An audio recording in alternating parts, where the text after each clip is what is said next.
I've lived 1,000 lives. I've piloted 1,000 souls. I've killed and fought at night just for another role. This is the Happy Jacks RPG podcast, a roundtable discussion that's a mix of friendship, humor, unbridled enthusiasm, and tabletop RPG topics sent in from around the world. Just for another role.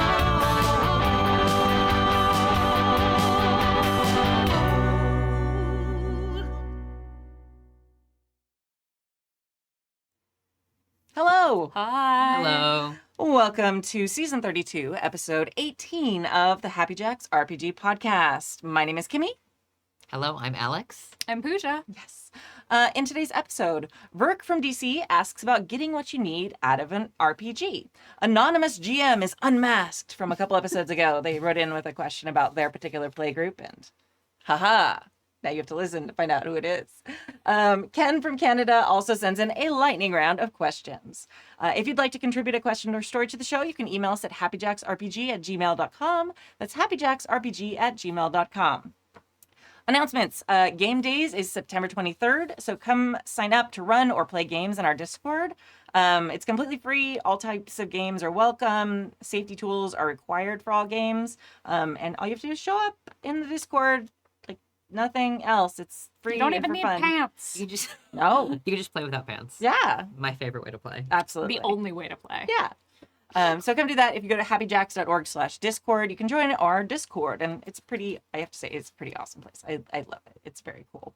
And also, Big Bad Con is September 28th through October 1st at the Hyatt Regency San Francisco Airport. A bunch of us are going to be there in a bunch of different capacities with Happy Jacks and with a bunch of other groups too. It is sure to be an amazing, wild time. I'm very excited. I've never been to Big Bad Con before. So, I'm running Starscape twice, and then I'm signed up for 2 slots of Games on Demand where I will either run Decima or Virgins and Vixens, depending on who shows up and what they want to run. Yeah, Virgins and Vixens has been like the dark horse, is super popular when I'm at cons and having a booth now. Like everyone's like, "What is this?" I'm like, "Well, this is Decima. It won an any." Okay, that's Virgins and Got a Vixens. good name though. It does. It's It such gets a nice. good name, and it's such a fun game. We always get questions or people asking about pick up and go games. Like Virgins and Vixens is right there for you. Yeah, it's true. So, which is also the other reason I'm taking it, because it's like Decima and Virgins and Vixens, very little or zero prep at all. Yeah. So, aren't you? What are you running out? Oh yeah. So I'm gonna be running 2 of the first ever open play tests of the game that I've been working on. It's called Confluence RPG. I've been working on it with a bunch of friends under the Publishing Goblin group, which is very cool. So we're showcasing Confluence, and we'll also have a little booth on Friday from 4 to 6 p.m. And then I'm also running my own home-written workbook adventure called Belly of the Cat God at Big Bad Con. And I know that I'm going to be on 2 panels. Sarah's, I think, going to be on 2 panels, 1 or 2 panels as well. So they'll be there too. And That's awesome. we have a bunch of friends. Yeah. That's Kai's going to awesome. be there. Jason, Oh, yeah. Dave are going to be there. Kai's performing at the Transplanter live show. Yeah, which that's is awesome. very exciting. Yeah. So Nice. there's going to be a contingent. I know there's a bunch of listeners who are going. If you're going to Big Bad Con, also, I have, hopefully they'll arrive in time. If they arrive in time, I'll have little badge ribbons to come and put a little badge ribbon that says Happy Jacks RPG Network. Except it doesn't say that like that because it's just in font, so it doesn't have a weird voice like I just did at all. It's fine. It's normal. It's totally normal. I'm sleep deprived. Anyway. So yeah, those are our announcements. Indie Designer of the Month. This month, we are still talking about Cesar Capacal. I'm really sleep deprived. A Brazilian game designer, graphic designer, architect, and musician. And he just has too many talents. We've decided it's not fair. You can find his work at quirky.games. And he is at Capacal, Capacle, on Twitter. This week, we're talking about his game, Run. You're running, escaping, stumbling on your own legs. Your short breaths are labored, shaky. Something is after you. You don't know what it is, but you know it won't quit. Your life is at stake. You feel that it is close, as if a claw is sliding down the back of your neck. And you don't know. Oh, and you know you must not look back. Run. So Run is a solo narrative game inspired by the slasher horror movie genre. The game uses a standard deck of cards and a customized system that pushes the story forward while revealing dark and mysterious aspects of the events, the threat, and yourself. Through 16 scenes, you play a collection of memories and try to piece together what is happening while you run for your life and try not to run out of breath. So, See, this is the perfect timing to showcase this game. Yeah. 'cause Yeah, Spooky October. season. Halloween season. and it's $14.90, which is a very specific price, USD at capital.itch.io. And again, like if you go check it out, like Cesar's pages are just like the best itch.io pages I've ever seen. Like beautiful gifs of like the books turning pages. And so you see the whole inside. I'm just like, okay. Like again, like architect, musician, badass itch.io pages, like leave some for the rest of us. Leave some for the rest of us, I'm just going to say. But also I am really going to pick up that game for Halloween. It's amazing. All right. Mailbag number 1. I'm not going to read it. Someone else should read it. I read the rest of it. Yeah, go ahead. Yeah? Yeah. Okay. Getting what you need out of a game. Dear Empress Kimmy and her Jacker Court, let's talk about friends. In my home game, it's 5 of my favorite people. Close personal friends I've known for over a decade. We've been playing our TTRPGs for almost that whole time together, and I love it. Big fun, lots of laughs, and stuff always exploding. You cannot find a group of people that are more fun. And yet, I think I need a change. Over the 10 years I've been playing TTRPGs, I've changed. Although I deeply love blowing stuff up and making jokes while drinking beer, I also, as Jason puts it, want to make them kiss. What I mean is, I want more emotion. It doesn't have to be romance. Romance is complicated, and I understand that, but I do want strong emotion. Something that brought this to the forefront of my mind was playing Alice is Missing with some of the Happy Jack Discord. You should join the Discord if you're listening to this podcast. This game made me feel like intense emotion. I had an in-game fight with Rose that actually got my heart pounding. I hated her character and what she said to my character. I was thrilled. I kid you not, I thought about this game for months. Yeah. But this showed me what I was missing. I want more. I tried to lead my players down these kind of paths, but in the end, they didn't want it. And that is fine.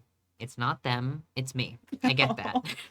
So then I thought about trying to go to more cons to get that emotion in gaming. But I don't think I want to be that open around people I don't know. Mood. So what does that mean? Does that mean starting over from scratch? Like, do I need a new home group? Maybe it's time to try and get 2 weekly games going on alternate weeks. Sorry, I guess this isn't a question. So, have you all found yourselves needing more than your current group can give you? What did you do? Burke from DC, missing CA. P.S. Drink. Huzzah. This, I think I'm the only one actually drinking tonight, but you're also the one who doesn't have to drive home. that's fair. Yeah, this is a big mood. Burke, good job. Yeah, this is, I feel like I have 100% changed. Having actually played with the group you're talking about also, they are great, amazing, wonderful people, but I can see like when I was running a game for them, they did have that. They were very into like the combat, the fighting. We had so much fun, but I can see that they might not be into something where it's taking the phrase Jason says, they want to kiss, you know? And especially because you've been friends with them for so long. Like, I think you've been friends since like late childhood, like high school. I might be wrong on that, but I might be conflating you with Dave, who's also like has friends from like 2nd grade that he's still friends with, which is weird to me, but okay. But yeah, over a decade. As long someone time. as someone who literally lives down the street from someone I went to high school with and have been friends with them since. Yeah. Yeah. Like, which is hilarious because this is literally a different coach than we went to school on. That is Okay, wild. that is weird. but yeah, like it's not as much as this sounds like a breakup letter, you don't have to break up with your with your gaming group. You don't have to. Yeah. I feel like we all go through that. Like you as a person hopefully grow and change and like different experiences. You want different stuff out of life. You want different stuff out of your games, like as you go through time and playing. And in general, like my solution has always been to like find more games. Yeah, that's kind of what I was going to say too. You specifically bring up that you played Alice is Missing, and that is a game that does not hold back on punching No. you very hard with emotion. So sometimes switching a game system can be a good way to tell your players that you're interested. Yeah. So, Alex, what is Alice is Missing? I should talk about Alice is Missing. Yeah. Yeah, so Alice is Missing is a silent role-playing game that's in some ways kind of similar to a board game in that you are using cards. It's a card-based game, but you're also texting each other through play instead of talking to each other through role play. You take on the role of 3 to 4 people, young, or actually I would say they've graduated high school, young people who are looking for their missing friend Alice. And as you're exploring the town, searching for clues, you're also talking about your personal relationships to each other and to the missing person. Mhm. It's also got some great stuff about power dynamics in small towns, as well as suspects. So things like the relationships you might have with your childhood bully or a teacher or I'm sorry. I don't. Why did you gesture at me when you said a teacher, the Excuse me. history teacher, and how those suspicions come to Yeah. light. But it's a great game to play with strangers because the prompts that you get are about talking in character without having to communicate directly. And for some people, talking over text is a way to be more emotional than in person. Yeah. That is amazing. Because, like, I really feel this. I don't know if I want to be that open and vulnerable with people I don't know. Yeah. Mhm. But, like, that barrier, like, it's much easier for me to, like, hop into Discord or like, a social media and, Yeah. like, just throw some stuff out into the void that, like, I wouldn't actually be able to say in real life to somebody. Yeah. Mhm. Which, like, I'm not talking about being toxic and harassing people. I'm talking about, like, being emotional and open. Mhm. So yeah, like, I love that, like, there's that other layer where you can, like, still feel kind of safe in your cocoon because you're just, like, thumbs on. Yeah. And it is incredibly emotional. Like the game that I played, also the Discord. I can't remember if it was a different game or with Verk. I don't remember. Because that's one of the things that's really interesting about it is because usually I have very clear visual memories of a table when I'm playing. But this game you don't. Like, especially through Discord, like we all like shut off the cameras and we all just like you were living in text, and it was incredibly emotional. Like a bunch of us were crying, and like some of the people who played I'd never really interacted with. They were on the Discord, and like I'd had like passing like conversations with them a bit, but they weren't like people like I like DM all the time and stuff like that. So it was amazing, and it was intense. It did absolutely, like, I also like I still kind of think about that game sometimes. And that's how I like that was my first game Lloyd like GM'd, even though it's not really like a GM, it's very different. But yeah, it's just so wild, and it's a whole new level of just tapping into things, because I think one, it taps into those feelings we all have, well, not, most of us have left over from high school. Whether you had a good experience or a bad experience or whatever it is, you can kind of skin Alice is Missing with that. And it is in some ways very personal, because it's written in a way where you can be a vision of who you'd wanted to be or who you were. So it immediately, you click into something that is so familiar that you feel like you're playing a character that you've been playing forever, because you're kind of playing an aspect of yourself, which is really magical. And I would love to be able to copy that from a design standpoint. I also feel I'm ranting, sorry. No, But not at all. there's like a time aspect, which I know we've talked about on the show before, where you play like this music soundtrack that goes with it, and it's literally a countdown.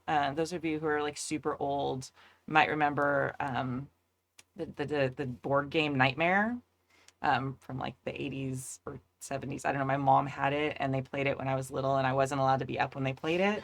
And I gotta check this out. it's a thing. You play a board game and you play the video. It's like a VHS tape. Ooh. Yeah, and it's like, and I don't remember exactly, because it's like a board game. You're like racing around doing something, I don't know, and it's all like kind of like spooky themed, and it's just like this ambient music, and then every once in a while, like this terrifying dude called the Crypt Keeper like appears and like shouts at you. Like, and it was very scary to me as a child. I just remember how like, oh my God, that's scary. Yeah. But then I was very proud the one time I was finally old enough to get to play it with them. And it's sort of that same thing. You have a very set time, and then as you're running out of time, he starts appearing more often. So it gives you the sense of urgency, so you kind of throw yourself into it. I mean, I have no idea if Nightmare does that. I have very visceral memories of like him, and then nothing else about the board game. But I mean, I was like 6 or 7. So, but Alice is Missing has that same like urgency as you feel the time, like the time is running out. You feel it. The music actually crescendos and like changes as it goes, and it causes like these emotional changes in you, which is another amazing thing about it, which I think heightens and enhances and like ups the emotion, because I as a musician, I love how music can do that, and it's just really masterfully done in a way that amplifies emotions even for people who already are interested in playing out emotional stories. Sorry, that was a lot of information. No, that's great. Like, I haven't gotten the chance to play it, and I am definitely It's a good like, time. it's like shifting directly to the top of the Yeah. to be played list. Yeah. Not to be confused with the TBR, which is just like a set of books that I may or may not get to in my lifetime. Well, the cool thing about it too is it doesn't really take any prep.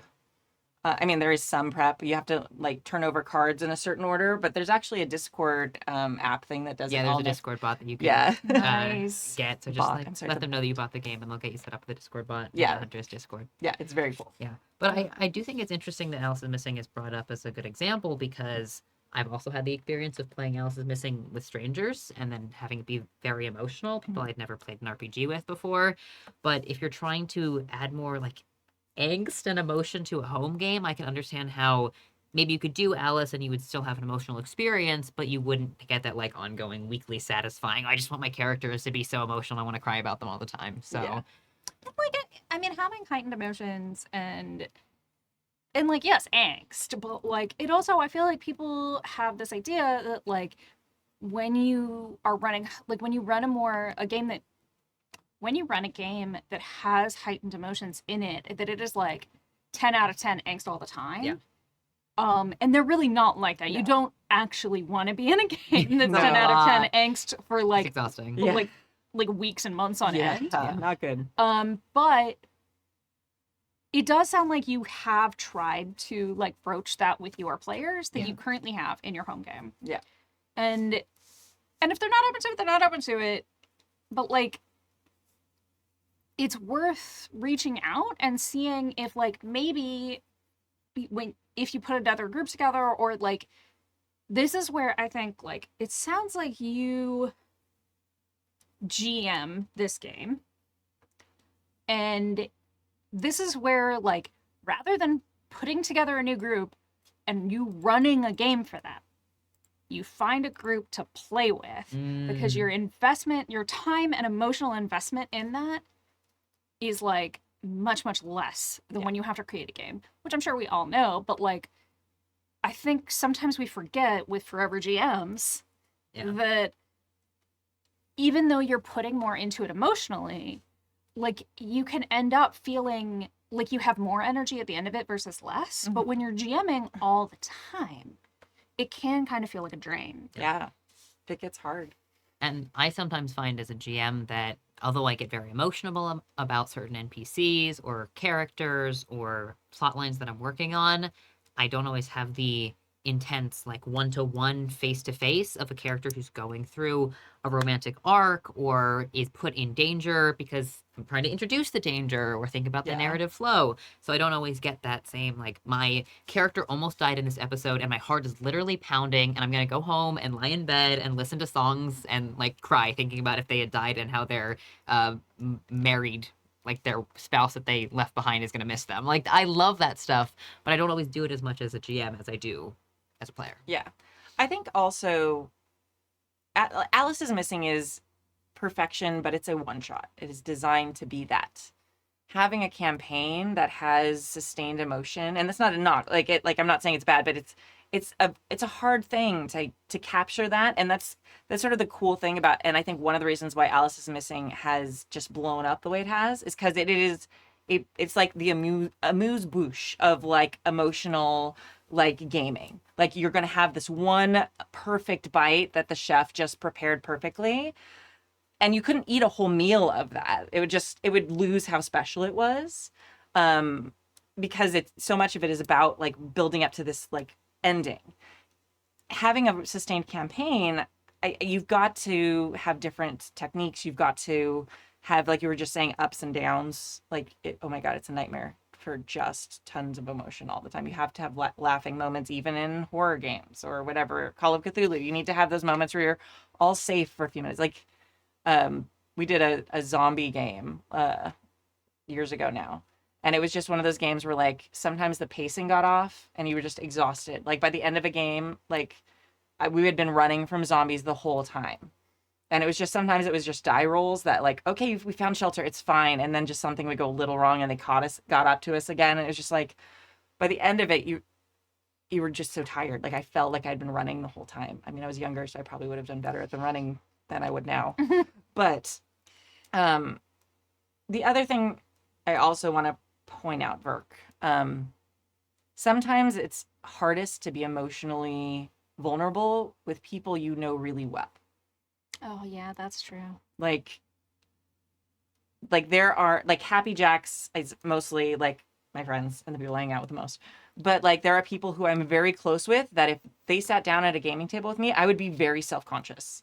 Yeah. And I'm not sure I could, like, roll, even though I like stream, which is weird. I guess that doesn't feel the same. But, like, if they were actually sitting at a table, I would be very self-conscious, and I wouldn't probably role play the same way I would if they weren't. So I feel like even though you've tried to get your gaming group of friends who've been around for so long to do these things, like, you also, even if you got them to do them, you may not have the experience you expect. I don't know. But I mean, that's just a kind of a thought. Mm-hmm. Especially if, like, you've got a bunch of new people who aren't used to, like, dealing with emotions in games. I do want to bring up, like, the idea of, like, looking out for bleed. Yeah. Making Yeah. sure you do check-ins, stuff Definitely. like that, because when you're in a home game, and especially one with a group of your really good friends, I feel like there can be a lot of blurred lines between your character and your player. And so it's something to look out for if you also are a person who is getting into emotional games or has been doing them for a while, but, like, you're wondering why you kind of, like, feel dissatisfied Yeah. when something bad happens to your character and you're still dissatisfied and kind of angry about it 6 hours later. Mm-hmm. Like, Yeah. like, think about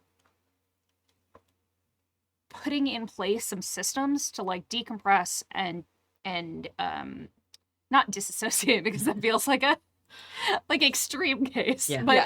But to distance yourself from what happened, distance yourself from what happened to your character. Yeah. I also think, so you say, Verk, that you kind of tried to lead them down some more emotional paths. You might want to facilitate a kind of discussion with this group to say, I'm interested in exploring certain emotions and bring that up with them, and then maybe suggest a short plot line to explore it a little more. It sounds like you have kind of a fun, goofy, making jokes over beer atmosphere, and players might not always realize that even if they're in character, when they're just making jokes, there's not as much of that bleed, right? You make a joke on the surface, but it's also a joke that you would have made even if your character would have made it. Yeah. But if you're asking your players to do a little bit more emotional role playing, it might be worth saying, on the surface, I want to go down this particular path. What if I introduce this element, and I'm interested in seeing how you guys respond to that? Mm-hmm. That way, you're not necessarily saying to them, like, I want this entire campaign to shift to a different tone, but you might be able to explore and see if it's satisfying with that group. So say, like, how do we feel if a major character is going through a loss? Mm-hmm. Are you interested in exploring that? I want to know if that's exciting to you. But also, I know a lot of people who come to TTRPGs as a form of escapism. Yeah. And if that is not the mental state that they're bringing to the game, you have a really good sense of what I want from this might not be what they want. Yeah. So, And we really, we compartmentalize our friends and our acquaintances and our family members in every aspect of our life. Like, we all have the friends that we're going to go see, like, Maverick with, and then we have the friends that we're going to go see, like, the English patient with, or whatever. Like that's examples. I know. I'm trying to think of, like, as opposite as possible. You have your Barbie friends and you have your Oppenheimer There we go. friends. Yes. Okay. I haven't seen either one of those movies yet because toddler, and it's just frustrating, and we were supposed to see it, but then the babysitter got sick. It's just very... I'm traumatized, but I will see them eventually. But I was like, okay, I don't know if these are actually. But yeah, Barbie friends, Oppenheimer friends is the perfect example that I was sort of steering clear of, since I was not informed. I don't know. Yeah. But yeah, and that's okay. That doesn't mean anything's wrong with those friendships. Mhm. I mean, you can have your beer and popcorn friends. That's totally Yeah. chill and that's totally fine. And that they're just as good of friends. They're just a different flavor of friends than the ones who like want to jump in and want to play Alice is Missing and all these others. And that's okay. Like, you shouldn't. I feel sometimes it comes off as like judging when we give advice about, okay, this is how you get your gaming group to try more emotional things. And I think it's really important that we emphasize too, like you were just saying, some people don't want that, and that's okay. We don't want to like yuck their yum. Yeah. I've been running a lot of like morning circles in class, sorry. But like that's totally valid, and you have amazing friends. I mean, you can still call them when like everything's wrong in your life, and they just don't want to deal with that stuff in games, and that's okay. So yeah, maybe like the alternating week thing that you already mentioned in your email and so answered your own question. Also, And it also doesn't have to be, I feel like, one thing to explore if you want to get into a more emotional game is not having it be every 2 weeks. Yeah. Like, I mean, I know it's like once a month kind of ends up feeling like we never game because then if you miss a month or whatever, but scheduling demons aside, sometimes it's just really nice to have that break, like a longer break in between your more emotional games than your like weekly like throw down, I'm gonna fireball in the face situation. Yeah. I also love a 3-shot for an emotional game. I feel like that's really a Yeah. peak for me. Yeah. Especially if you go for a system that's more about characters dying at the end. I can think of like Trophy, which is a game that's a little more you're playing bad people and therefore you don't expect to survive to the end of it, or something like Morkborg, which is kind of more on the OSR side of, again, playing terrible characters who are very low on hit points and might be likely to fall to the horrors of the apocalypse. You don't have to play an apocalyptic game to get that experience, but a 3-shot can be a really satisfying experience, especially if, again, you talk at the top of the table and say, we want to burn hard and fast on these characters. Like, we want to care a lot about them and then experience the sense of loss as they go. Yeah, I mean, and honestly, post-apocalyptic or apocalyptic might be a really great segue for a group that is kind of like beer and pretzels. Like, that's something they probably can clue into. I know I'm sort of stereotyping, but also I played with your group, so I kind of know your group. Like having run Starscape for them, like I have a feeling for them. So something like that where they can jump in immediately and like, have Mad Max vibes and then do like burn hard and fast, whatever it is, like might be a really good thing. I know you already said that you were trying to get them to and you tried it before and it wasn't working, but But like, who knows? Like you start off with Mad Max and then suddenly it's Mad Max Fury Road. yeah. You never know. And it might just be finding that system too that has that like adventure component and like clear like this is what we're doing, like we're gonna fight our way in there, but also like has some like emotional beats. Like Masks is good about that. Like there's lots of big action. It's you're teenagers and there's a bunch of fun like obviously kind of like teenagery stuff, but then there's also really deep feelings a lot of times. I might also recommend, if you're looking for a way to find a new group that kind of runs down the middle between not a con but not a Discord either, Start Playing has great ongoing games that you can pay to become a part of, or if you want to start jamming on Start Playing. I've heard from a bunch of friends that there are some awesome GMs that they've worked with for a long time through Start Playing, because they're like paid pro GMs, and that way they start as strangers but they still have an ongoing campaign. And also sometimes a paid GM might be a great person to turn to if you're hoping for a little more emotion out of something, because you have that expectation already of, hello GM, I'm bringing this kind of character and I would really love to see like prep something cool for them. So there's a bit more of that relationship, which for some people can be uncomfortable to say, like, I'm paying my game master. But if you really want to say, I have a certain expectation that would make me really happy, it might be a little easier to have that conversation with someone that you're like, I'm not gonna lie, like I think of like versus friends. paying a GM can be, if it's within your means, it can be an amazing experience. Yeah. Like nobody says like when somebody wants to go out and like hit some balls, nobody who goes to the batting cage, it's like, oh, I can't believe you're paying to hit baseballs. It's like, No, it's the same thing. Like, okay, I just want to sort of wanna throw, have, you know? like, I want to have fun. I know what I want out of this, and like, it's not something that is currently working for me to get outside of a situation, an experience that I buy. Yeah. Which there's nothing wrong with that. We pay to go to the movies. We Yeah. pay to buy books. We pay to Get a do haircut, all these Yeah. things. Yeah. And supporting GMs is always a good thing in all of our books. Yeah. So Yeah. definitely do that. Yeah, it's been really interesting to watch that develop, because I remember when people first started doing that, like I guess it was like 10 years ago, it seemed odd. Yeah. And everyone was like, well, yeah, like we do a bunch of work.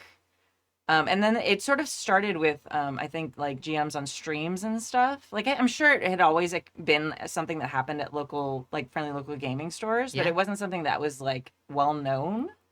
And it's been great with like websites now that are facilitating that and things like that, and making it so much easier. Like, there's even like ratings. It's like shopping on Etsy. Like, let's see, what GM will I have? Yeah. Let's see. I like this. Okay, this is the What type. flavor do I want to do? I'm always interested in the Exactly. history of unpaid labor then becoming paid labor, Yeah. because there's a lot of historical examples of unpaid labor being undervalued, specifically because it's performed by women and people of color, and then later recognized as they should have been paid for this all along. Yeah. So it's kind of cool to say, like, actually, GMs, your time is worth Yeah. being paid for. Not that you have to be paid for it, Yeah. but to appreciate that there's a lot of effort and labor that can go into storytelling. Well, and it takes it like it's like hiring a professional for anything else. Yeah. Like, sometimes it's just easier to like pay someone and just know, okay, they're gonna be there every Thursday. I don't have to worry about my GM's kid getting a cold or what. I mean, I'm sure they're human, so there's things that happen. But like, it's a little bit different when it's like a professional relationship that way. I was actually watching a TikTok like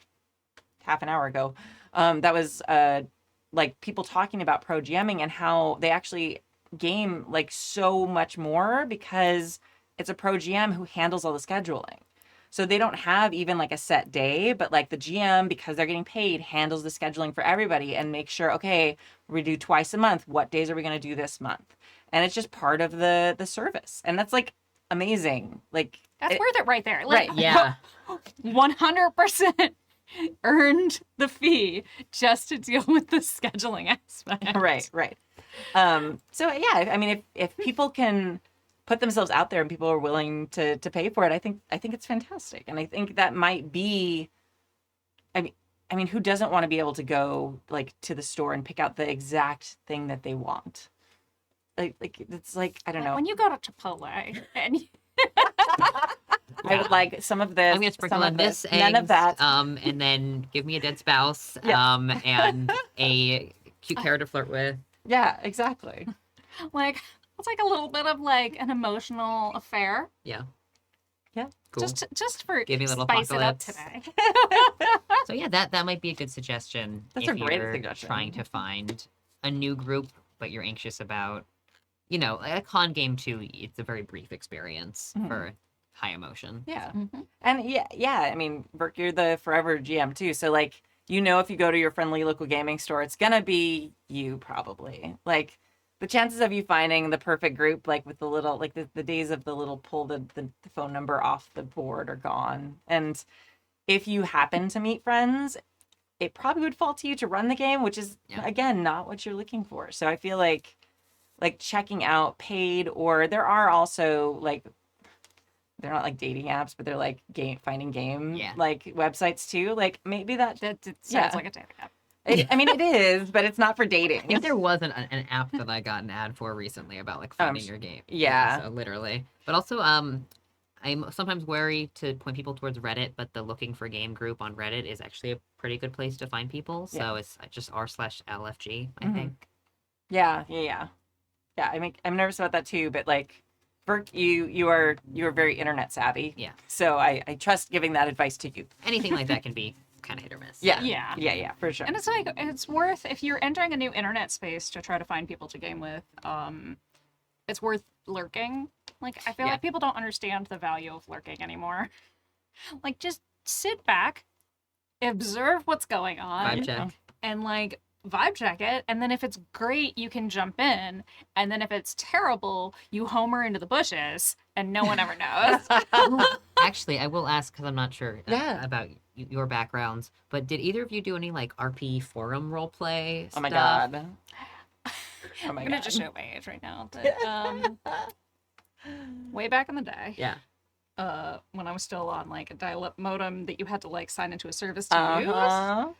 I was in a forum-based Dragon Riders of Pern Yes. role-playing. I loved those books. I wonder if we like role played together. Like I was too. Like there was a million of them. So, but like still, like we're of an age where it might have happened. this is now our backstory. Like no matter what the truth is, like we did Pern forum role playing I together. love it. And I was on the Warrior Cat forums. of Yeah, course, yeah. And like a bunch of other things like that. And I've also read some cool, like, again, histories and game theory about how forum-based roleplay is another form of like TTRPG game Yeah. design. But honestly, if you're looking for some intense emotion and you're not feeling you can get it with a group, maybe looking for an RPG forum or Yeah, play by post. a Play by play-by-post post, Yeah. Discord server. There are a bunch of, I mean, D&D, but also other TTRPG play-by-post servers, the Yeah. West March style, where you can hop in and get really attached to a character. And I promise you, you go on any forum and you will find the most angsty, most emotional play-by-post roleplay ever. Yeah. Like, people just love it. Yeah. So, Well, and it's cool because it also combines like that long form, like emotional experience with that safety and anonymity that we're talking about with Alice is Missing. So you can just go in there and they never have to know who the fuck you are. Yeah. Like you can just be like the anonymous like emotion and then like no judgment, which I didn't think about. It's You never fun. have to look at them the next day. No, ever. and also, You if only have feel to like face you your can't- dad when he gets like the phone bill after the internet, the diet. When he's like, okay, it's been 2 days. I have to use the phone. Like, I have to use the phone. When he comes by and he's just like, do you have any idea what the bill was last month? Yeah. And then walks away. And you're like, no, but you also didn't say I had to log off right now. And like some people can't act, but they can write like nobody's Yeah. business. Mhm. So it's just different skill sets you might Yeah. find if you really want someone who can give you the hurt. Yeah. It might be a writer, not Oh, a GM. So like a So GM in often. person, you know. the number of times my heart's just gotten ripped out by writers. Yeah. Books. So many times. Books. Well, like, there are, like, well, I did forum role playing, and then I did, like, MMORPG role playing. Mm-hmm. And the fucking nightmare politics, like, emotion, backbiting with, I have had, and with, like, I've had, like, a nemesis.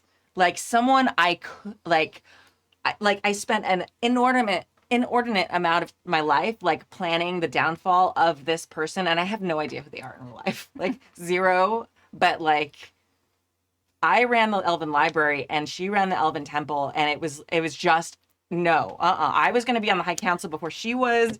It's a whole thing, and most of it was in Konya. Like my God, it was I a love lot. Popcorn. Yeah, like I was on a like, Dark there's Age lot. of Camelot RP server back in the day. Mhm. It wasn't my primary server because I could not do that for as long as I wanted to be playing. Yeah. Back when I was in college, I had more time to do so. Sleep was less important then. Non-existent. There's something about staying up till 3 a.m. just like typing frantically, Yeah. waiting for a reply. Something Yeah. about it. Yeah. So good. All right, we're all just staring wistfully into the studio lights. So maybe email number 2. Okay. You want to read? Sure. Hello, Kimmy and the Jackers. Band name, yes. This is Anonymous Poster from season 3, episode 13. Except season 31, not season 3. Damn it. Okay. Season 31, episode 13, Long-term fan. Yeah. who asked what to do about a very traditional player who just wasn't getting PBTA playstyle. I was in the process of getting myself ready for a very difficult conversation where I was going to tell them that I didn't think this game was a good match for them when I got an email from them. Hmm. They resigned from the game. Ah. They said that they had really, really tried to push their own envelope and get used to a different style of play, but concluded that story games just weren't for them. They then said they're starting a Call of Cthulhu campaign on a different night and wanted to know if I'd be interested in playing in it. I said yes. Of course you did, because you were you. Yeah. Yes. So I consider this a win-win situation. Thanks for your insight on my initial question.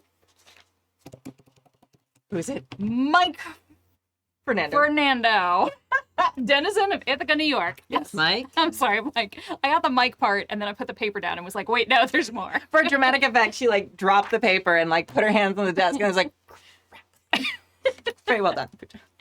And yeah, for those of you who aren't on the Discord, the joke is Mike plays more games than any human should. Or we none of us understand how he plays in like 50 games a week, which maybe is a hyperbole, but only a little bit.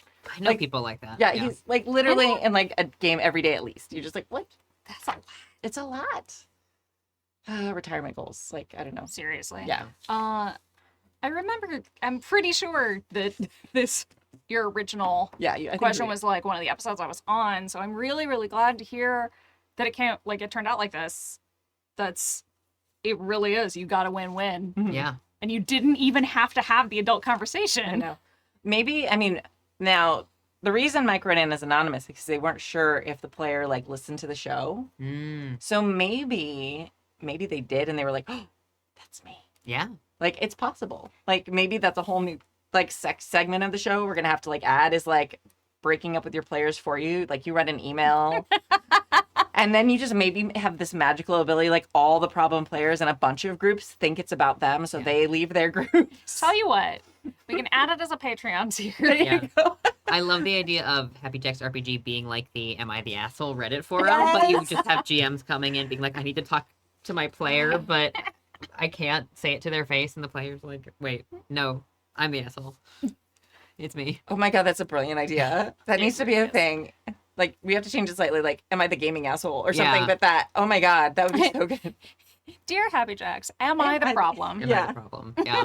Oh my god. I mean, we've gotten a lot of emails like this. I really like that idea Yeah, I do too, too. because it can be really hard in games to just determine if you made a mistake. I mean, even with safety tools, or if the GM didn't orchestrate something right, or like if you offended someone in game versus in character. So Yeah. I have had hour-long conversation or month-long conversations Yeah. with people just saying, I'm really worried about this plot point I introduced, and I think maybe it's affecting this player, but they haven't like talked to me about it, and I've been really worried about it. So Well, we've also had like all of us have had friendships that ended, and you always like sometimes like with gamer friends that you just kind of are like, I wonder if this had something to do with that, or I wonder if this fed into something else. And like we were talking about bleed earlier, like that's a legit thing that has affected my friendships. Like there have been times where we've had really intense sessions or something happened, and you do have to decompress as friends later, or like you don't. And then, like, you realize someone hasn't talked to you in a couple weeks, and you're like, hey, what's up? You've been busy? Well, no, I'm really upset about what happened. And you're like, something happened. Yeah. Okay. And so it's, like, really easy in these big, emotional, messy games, regardless of the rules, like, to accidentally step on people's toes. And, like, yeah. So, I don't know. I might have to figure out how we can, like, organize that. Ha, ha, ha, ha, ha.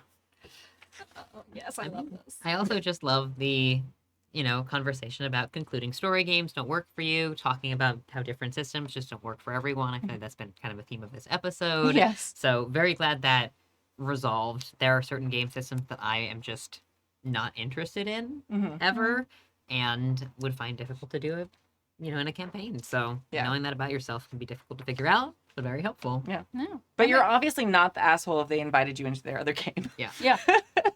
I mean, I feel like here it's like no problems here. No, it's like, Because yeah.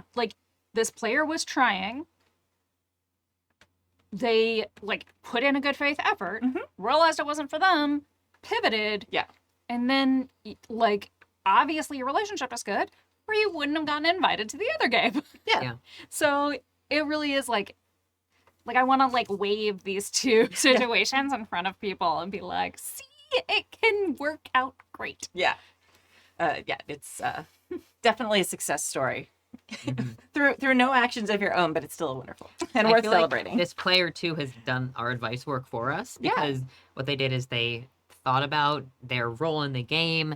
They might have been sad about having to leave the game, but they still set up a future opportunity, communicated about it, took the initiative on that, And again, like you can always start another campaign and invite someone if you want to play it. Taking on the role of the GM is a great way to solve things if you're not satisfied with what's going on in a TTRPG because you get to pick. Yeah. So Just like in the last email, you have your Barbie gamer friends and you have your Oppenheimer gaming friends. Yes.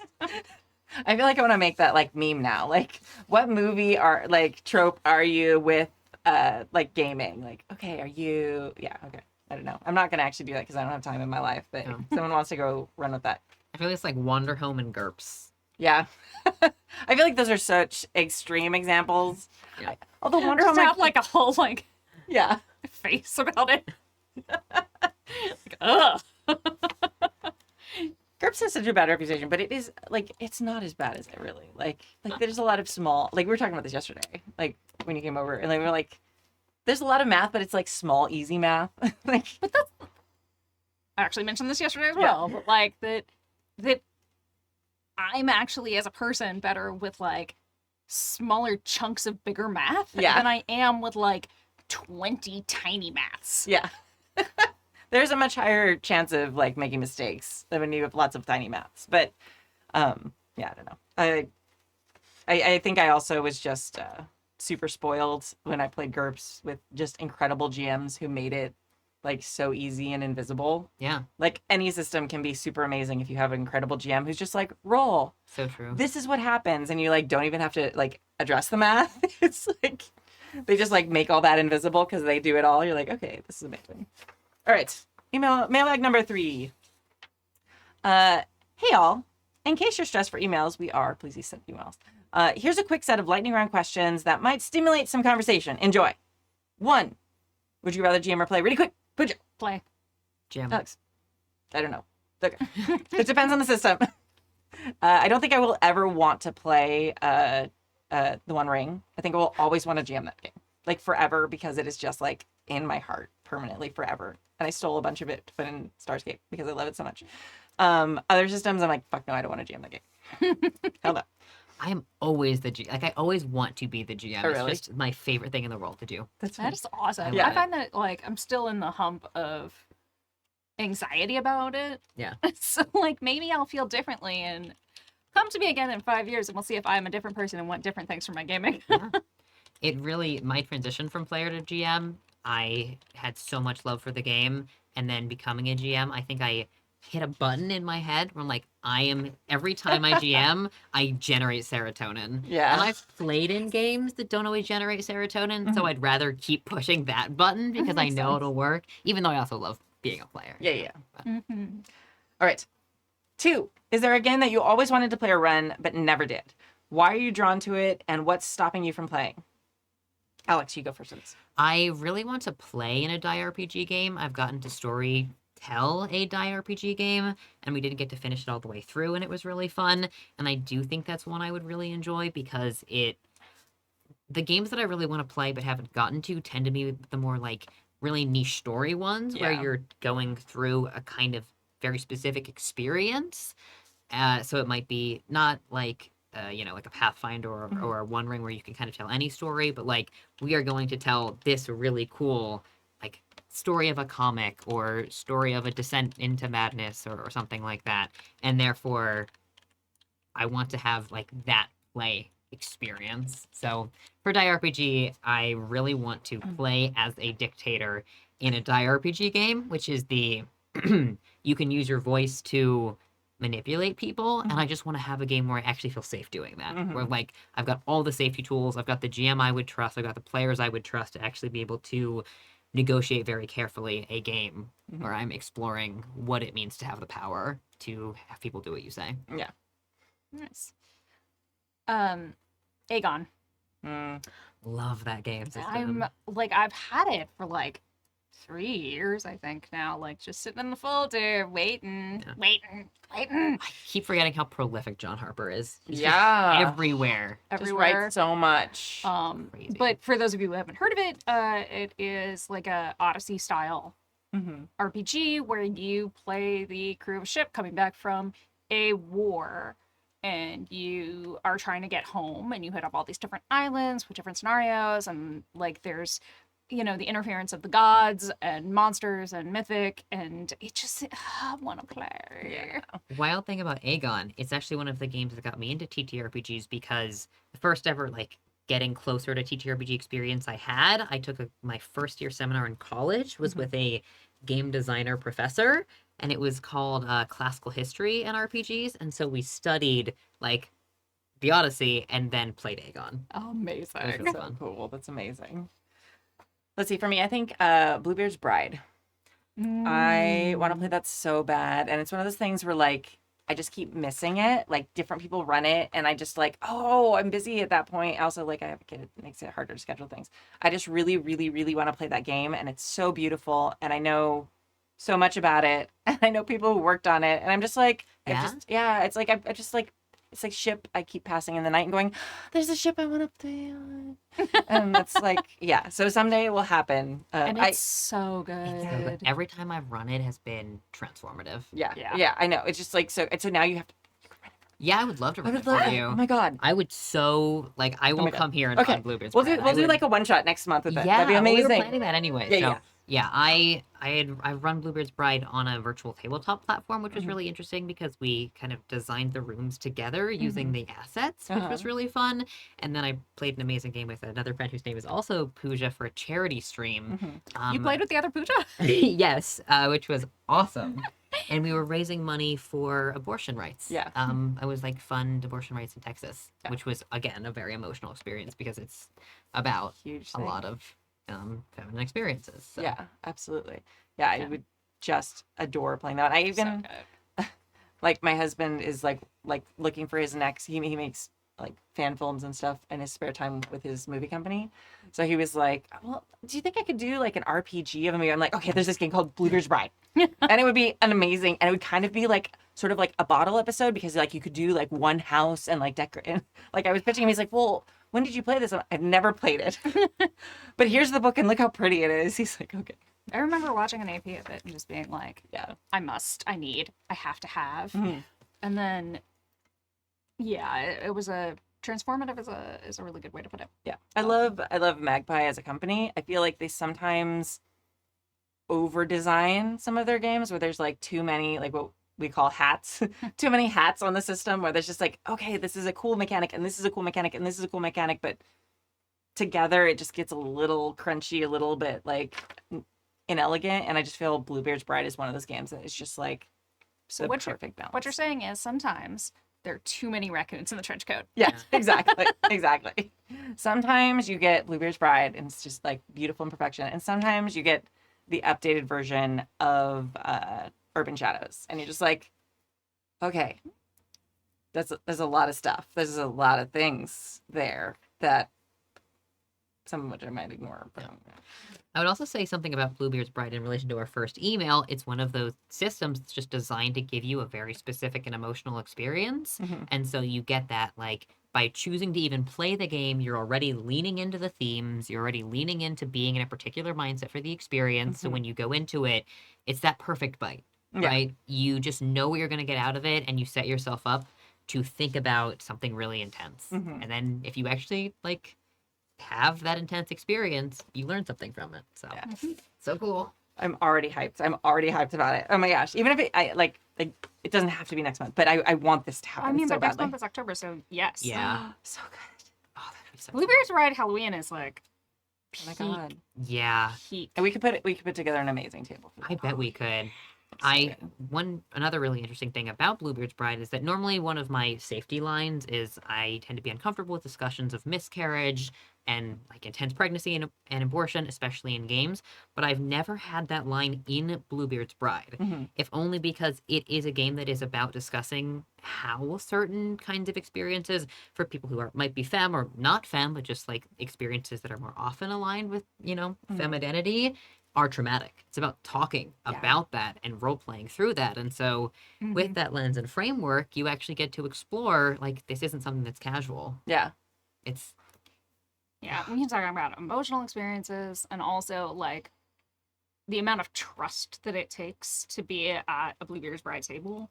Like you want to make sure that you have safety tools in place, and like Alex mentioned, like there are a lot of topics that the game is meant to discuss that would be a normal lines for a lot of us, I think. Yeah. Yeah. But in my opinion, like it adds to the need to make sure that your table is really good with using their X card, or in the case of Bluebird's, what I think works really well is like the pause rewind Mm-hmm. Yeah. or fast forward system. Yeah, Yeah. they've got the script change. Yeah, the script change Yeah. one. Yeah. So That's a great one. Yeah, I think that's one of the reasons. I mean, there have been opportunities for me to play, and I just kind of like looked, and even though it was people I really liked and cared about, I was just like, I feel like this isn't gonna be the experience. Like, I don't know. And a lot of times, like, through no fault of their own, like, especially like cis men were running it and stuff like that, and it was just like, which is valid. Like, the game is meant to be played by anyone. I want to stipulate that there's like guides in there for how to play no matter what. But just personally, that's not the experience like I wanted with it as my like first experience with Bluebird's Ride. Like, well, I this wanted, comes back yeah. to like, you know what you want, Yeah. and going after it. Yeah. Like whether it be that, you know, Alex is here at this table with you, Yeah. or Yeah. if you Amazing. went on and like, you know, like found a GM, like a pro GM to Yeah. run that for you Yeah. with the expectation that it's like, this is the experience I want out of this game. Yeah. Like, there is nothing wrong with that whatsoever. Yeah. It's also another great example of a game that achieves a goal through being very specific about an experience. Yeah. Again, like I have personal safety tools that might come into play, or personal like experiences that might come into play for Yeah. Bluebird's Bride, which is about like trauma and femininity and all these like power dynamics and relationships. There are other games that are examples of deliberately choosing to explore a topic that you don't want to necessarily explore in like a fantasy way, Yeah. but rather want to buy into. Mm-hmm. So like maybe you would never discuss transphobia in a game because you just don't want to face it, Yeah. but you're still interested in telling a story about it with a very specific system. So Yeah. Or a specific cast. Like we did Yeah. Hexbreakers, and Emily GM did. And we did, because, you know, Riley was playing, we did explore, like I was the only straight person at the table, mostly because we were new to, and I was like running the thing, and like I had a discussion with them about it ahead of time, and they were like, no, we're very comfortable with you being part of this, telling this story. And it was very much like a fuck you to Harry Potter, like exploration of a magic school.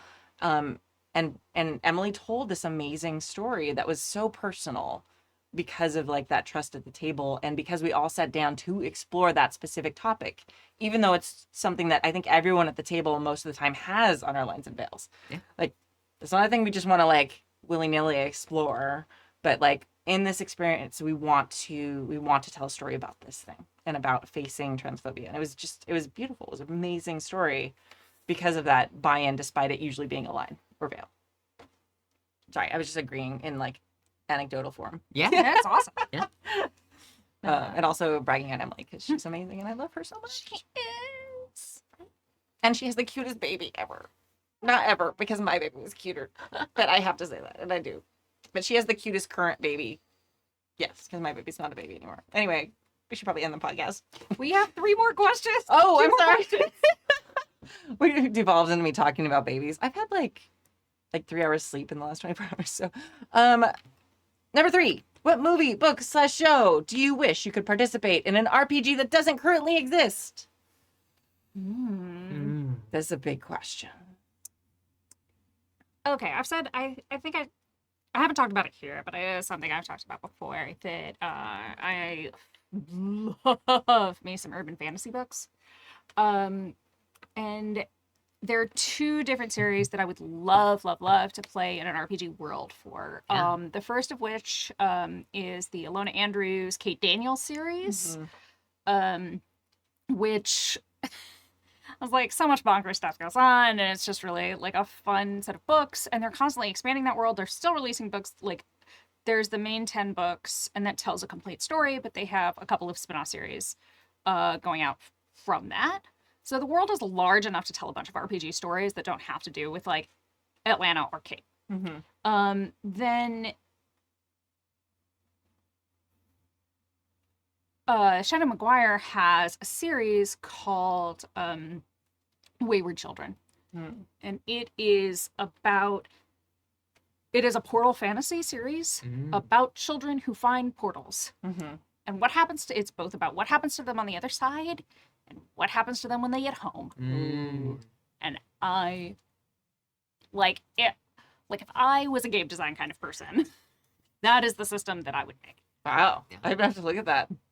So good. Yeah, And they're I'm- all like novellas, so they're really short. Oh. So easy to quick to get through. Excellent. I was thinking through multiple different answers because I feel like as soon as I say a particular show or movie or book, if it's even vaguely popular enough, I'm sure there's an RPG experience that could, That could hit yeah. on it, right? But I think my real answer is probably related to Roll Doll. Like, I really want a Roll Doll experience out of an RPG, and I don't off the top of my head know one, and I don't just mean like the flavor of it, but like I want to play through Matilda. Like, I want to have Yeah. that experience. I Yeah. think that would be really cool. That'd be amazing. Mine is actually one of my very favorite books ever of all time is a book called The Giver, which we all read in school.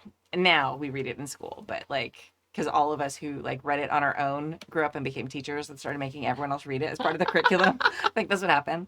The movie's terrible. So it's not terrible, but you can't capture the book in a visual form because one of the coolest things about it is it's like kind of like dystopian, like maybe post-apocalyptic. You're never really quite sure, but it's this like group of people that are isolated. And I don't want to like give it away because you should absolutely fucking read it, even though it's like a young adult book. Like, you go fucking read it. It'll take you like half an hour. Like, no, it'll take a little longer than that. But it's a very quick book.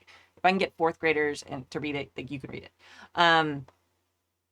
There are things you assume when you start reading the book that you find out aren't true about how you perceive the world around you.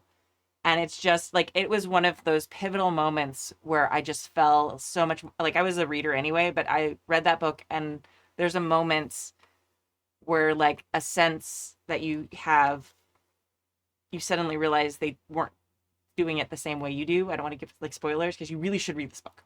And you realize that they've been controlled to a degree where their senses aren't even something they can fully trust. And then they slowly, like, different people are breaking out of it and things like that. And I would love to be able to distill, and I've thought about it, but I have no idea how to do that, where you start a game with like an assumption, and as you play the game, you realize how limited you are, and then you're able to break out of that. Yeah. I have no idea how to do it mechanically, but would be like an incredible experience. I don't know if I'd even want to have it be like a one-on-one, like, okay, you are playing the Giver. But I think that would be just such a phenomenal experience. Yeah. My immediate thought for that is that you're not allowed to roll dice at all until Yeah. like later you actually physically get something that allows you to roll Oh a yeah. mechanic. Like, you just do not have the method to do a mechanic, even if you've heard people doing it. And Yeah. you're like, oh my god, now that I've got a d20, I can roll it. Yeah, like maybe you're just told until something happens, something triggers, where suddenly you have a chance at the truth. Yeah. That's fascinating. Okay. Interesting. Such a big list now. Let me write this down too.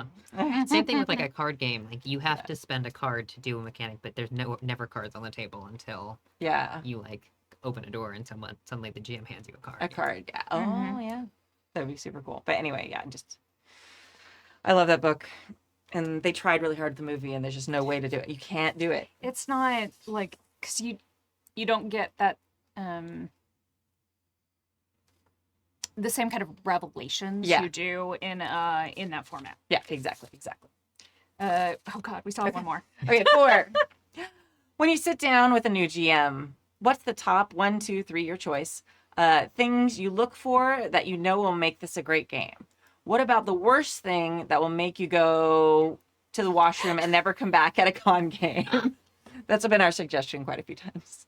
Thanks for the wisdom and entertainment, Ken from Canada. I haven't gone first yet. I guess I'll go first this Yeah. time. Yes. Like safety tools, 100%. Oh yeah, Like, absolutely. I feel like that's a gift. I feel like that shouldn't even be an answer because that's such an easy answer. So that's cheating.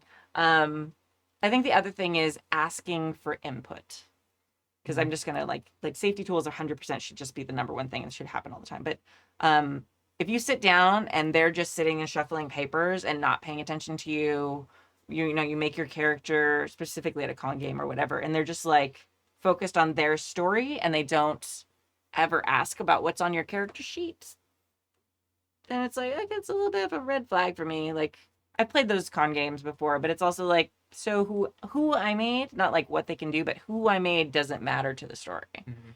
And you were gonna run the exact same story no matter what. Yeah. To piggyback on that, like one of the things like with a new GM, like when they are not only asking about like your character's backstory and some details, but then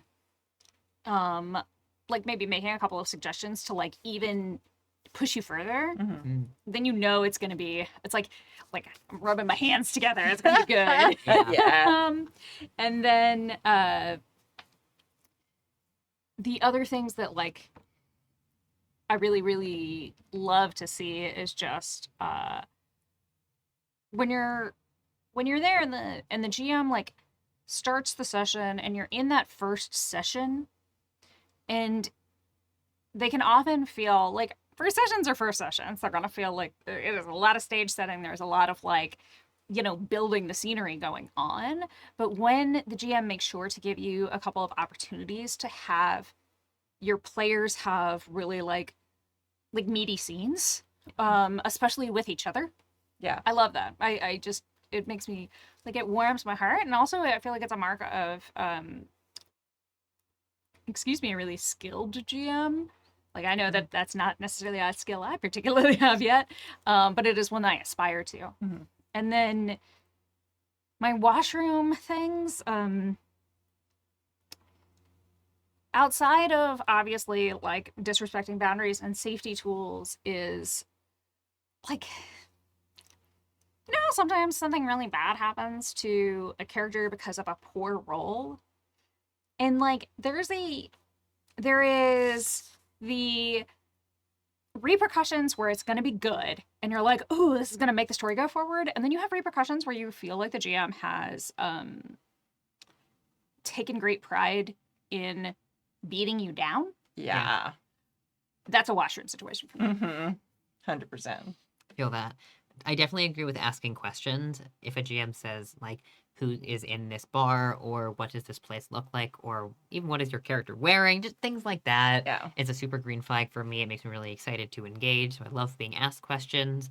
A GM who makes me feel like I can also ask questions. So if I ask a GM something and they have an excited answer, that is just a really big green flag, like that they're thinking about it and they want to engage. And even a GM who says, I don't know the answer to that, but here's a fun idea. Mhm. That's a really great thing. Yeah. I think my biggest washroom experiences have been kind of the regular red flags of like, says something that is homophobic or racist at the table, and like, okay, I'm gone. I Yeah. gotta go. Mhm. One of my more subtle ones is GMs who kind of hyper focus on one or two players and don't engage the other players at the table, Yeah. especially at a con game, because there can already be an imbalance with people who are less comfortable role playing or just being with strangers, and it can be really, that's like a huge skill to try and develop to run con games and to actually get people, you know, Mhm. talking. But someone who's like deliberately ignoring or deliberately focusing, I just can't stand that for too long. There's a pressure that builds at the table that I can't be around. Yeah. No, for sure. And I mean, I feel like with con games, it's like, it's a lot of times like some rando person. So you never know what you're going to get. Yeah. But yeah, I mean, you just have a vibe. I hate to like there's no way to tell, but I think a lot of people, especially people who've been marginalized or belong to marginalized groups, like just have like a vibe. Like you sit down and sometimes there's not even like a thing that you can point at, like this was weird. It's just like I feel a little unsafe. I feel, and like usually it reveals itself. But like usually, like I sit down at a table sometimes at a con, and I mean mostly I run games at cons now, so my actual like horror con stories don't exist because I'm literally GMing all the time. So it's very different than, especially when I first started going to cons, especially when I first started going, even to Strategicon and stuff, it was like me and like 3 other women. It was like 12 years ago now. And like, we were like, hey, and everyone assumed you were with your boyfriend. I'm like, my husband's not here. I'm sorry. He doesn't like gaming. I mean, he likes video gaming, but not tabletop gaming. It was just like one of those things. And you could sit down at a table and like viscerally people reacted to like my presence. And it's something that happens to a lot of different people from different marginalized communities. And there's just like a body language or just a thing. Like, I don't know. You know it if you know it. And yeah, I don't know. I think that's my biggest thing. Also, if a GM raises their voice in a certain way or like at a certain volume at a con, I don't know. Maybe it's just a comfort thing. I have had games where I love if a GM like gets really emotional and gets in my face if it's a friend of mine who I'm like cool with. But if a GM at a con is like, I don't know, just too loud or aggressive, it might not be something that I'm there for. Yeah. I have been called out on that before. I'll admit, I've had players be like, you know, when you told me to roll your dice, I kind of felt like I was in class. I was like, like I pulled out like my teacher voice. It's before I was a mom. So I was like, okay, now you need to roll. And they were just like, at the end of the game, they're like, it was a little intense sometimes when you were telling me what I was needing to do. I was like, oh, I'm so sorry. And I feel like sometimes too that there's a difference between that and like, and it goes back to your vibe thing, right? Yeah. It's like, Yeah. sometimes, you can tell like this person is used to telling other people what to do. Okay. And I might not be entirely comfortable with it. I might not like it in the moment, but it's not like a walk away thing. Yeah. As much as like aggression and anger at the table, especially from a GM, is a huge red flag for me as like a femme presenting person of color. Yeah. Like I don't want I don't want to be around aggression. I don't want to be around or that kind of angry aggression. Yeah. What in my life, let alone in my games. Yeah. And sometimes that comes from players, you know, they just might be an aggressive player at the table that can also cause me to walk away. Yeah. But I mean, in other ways, like to what you were saying, Kimmy, sometimes a GM who's really good at keeping things on pace is actually a green flag. Like if a GM is like, we're all going to get going, like you make this roll and then kind of like, and you add this modifier to it. If they're pretty good at that, that can actually be what keeps me at a table because I feel like they are trying to help us have a good experience and stay on task and we're not kind of wandering around. Yeah. So, Okay, Which give is me another green flag. I'm so sorry. That's But like okay. just I was gonna make a bad joke. It doesn't. how like if you're GM, like especially at a con game, ask the players how comfortable they are with the system and how well they know the system. Yeah. So Oh, like that's a great one. like starting off from a point of like, so we're all on the same page. Mm-hmm. Like, and then being able to give that help later, like that's what I anticipate out of those kinds of questions, and I love it. It's like, yes, please go, go, go. Yeah. I think that also like helps everyone at the table have a better experience. At Strategicon this last time when I ran Starscape, there was a 14-year-old young lady at the table. It was like her first RPG ever. And it was so amazing. cool. And I was just like, oh my gosh. And she was really annoyed. Like she had a great time, but she was really annoyed. She's like, you're not GMing any other games? I was like, no, I have a booth. So she kept coming by the booth. She's like, you can GM later? It's like, oh my God, I love you so much. She played a sentient fungi. Like it was amazing. She was an ink cap. Like an alien ink cap in Starscape. It was the most amazing magical thing, and she did such a great job. Nothing like a new player who doesn't No. have any of the conceptions yet and just goes, like, can I play a unicorn? Yeah. Yes, you Yes, you can. may. Yes, you can. Welcome in. I'm so excited to have you. Yeah, it was so good. And like it was a really great table too. And she was really great. She was playing with her stepdad who was there, and he's been like a long time Happy Jacks community person. But it was just so magical. And like everyone understanding that that was her first time, it like made the table super supportive. And like when I was like explaining rules, nobody got like frustrated. They were like, oh yeah, that's a great idea. Like I feel like everyone became like the cheer squad for her. Like, yeah, do it. Yeah, do it. So fun. I just, for those of you listening to the podcast, I did a bunch of like ridiculous, really bad, like cheerleading arms, like waving, spirit fingers. Cheerleading step before, it's all the same. Yeah. Yeah. So for me, yes, it's the same. So yeah, like I think even asking that question can make everyone like can kind of uniform everyone's ideas about something. So even if they're a really experienced player, like I had some like people that like incredibly experienced PBTA players at the table who like then were like cool with me going through and explaining rules more than I normally would. Or if we hadn't like had that baseline, then they would have been like, why is she explaining this? Like, you know what I mean? So I think that's a great strategy in a lot of different ways to do that at the beginning. Okay. Are We did it. We did it. We did a podcast. All right. I should probably look at this. Okay. Thank you for joining us for Season 32, Episode 18 of the Happy Jacks RPG Podcast. Please support our amazing Indie Designer of the Month, Cesar Capical, and you can find his stuff at quirky.games. Thank you to our chat mod, James V, and to our amazing Patreons who keep us ad-free and independent. You can find their amazing, you can find our amazing Patreon at happyjacks.org/Patreon. We do a bunch of stuff now, and it's very exciting. It's cool. I have some new stuff to release on the Patreon-only feed, too. I'm very excited to do that. Yeah. My name is Kimmy. I've been Alex. I'm Pooja. And today we're going to leave with a song called The Bird Song, where if you listen very carefully to the alto line, you can hear my voice, by the Merry Wives of Windsor. You can find their stuff at mwow.net. Thank you all so much, and we will see you next week. Bye. Bye. I know I have to update the Patreon thing that's about to show. I will promise I'll do it. I just need a little sleep.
show you how to win her love. Call tonight and call today. Don't give her time to say nay.